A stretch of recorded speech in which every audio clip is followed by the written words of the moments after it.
All right, what is going on, everyone? Ortiz X187 back at it today, right? So you've had your virtual pinball machine up and running for some time now, and you're running Steam on it, right? And everything was working correctly. All the buttons, ups, downs, bumpers, lefts and rights, right? We're all working correctly up until Steam updated, right? So now when you go into your game, none of the controls work.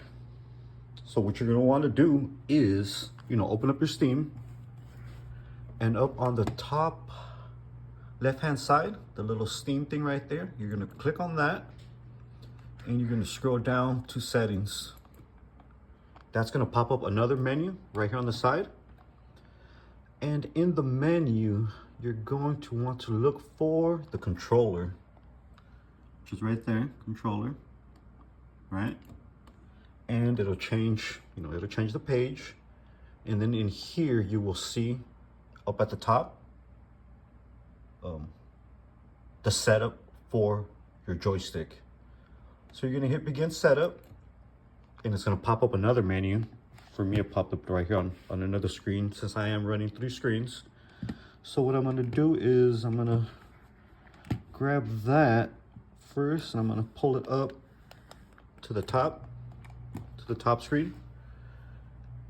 And as you see, it's gonna start with asking you to press the A button. Now it's gonna show like a 360 style controller up there, right?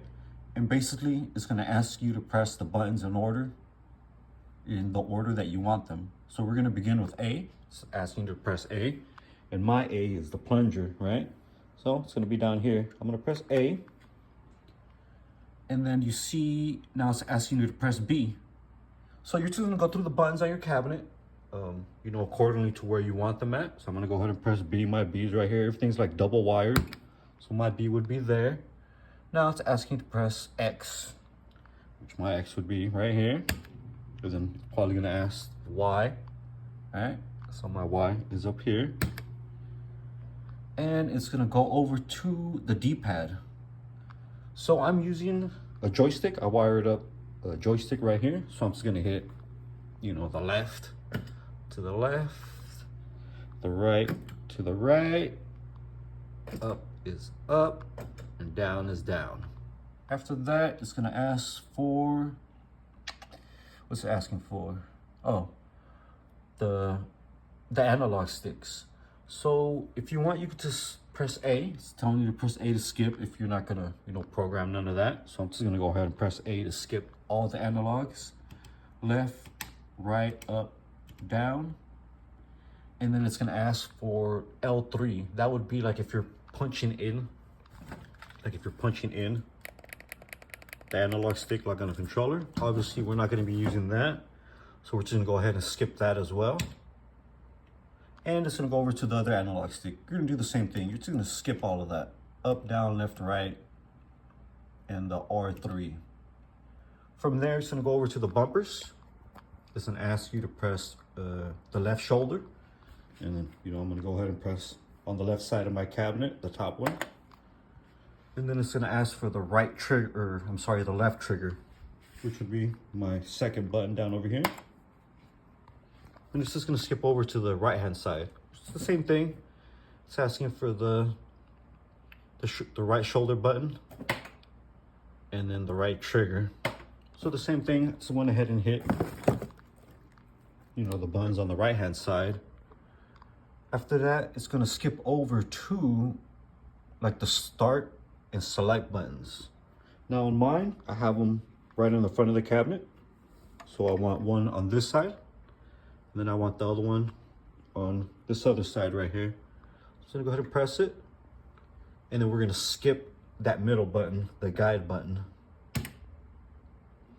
After that, it's gonna ask for the capture. Obviously, we don't have a capture button, or if you do, you're gonna hit your capture button. In this case, I don't have a capture button on my cabinet. It's not necessary. We're gonna go ahead and skip that. Once it does that, it puts everything up by itself. And if you were to press up or down, left or right, or A, B, X, and all of that, it would pop up right there. So once you do all that, it will show up on the top, the controller name. I'm using the generic pad, so it's gonna say generic on it. But if you wired in a 360 stick or like a PlayStation stick, it would say, you know, 360 or PlayStation up there. All right, so now we have all that done and the game is actually ready to play. All you're gonna wanna do is get out of this, you know, close it out and start up your game.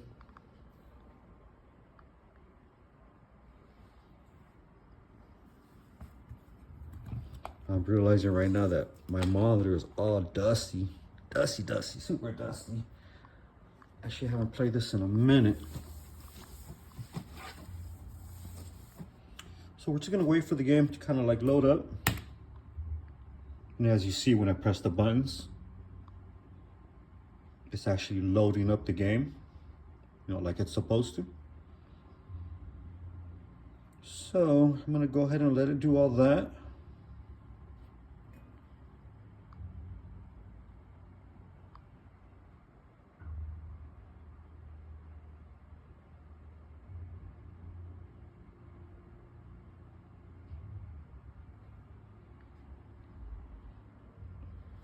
And you see that the cabinet boots up correctly.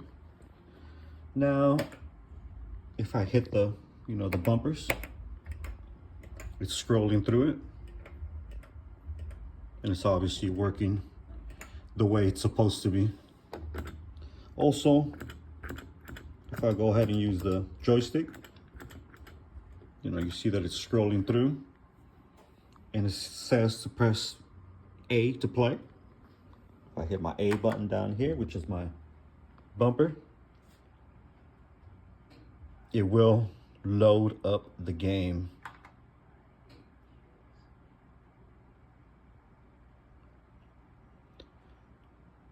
Now, if you're having problems with this setup for the back glass changing for every table, let me know and I can make a separate video on how to control all of that. As you see, when I load in the Child's Play game, it shows the Child's Play back glass along with the Child's Play scoreboard DMD, whatever you want to call it.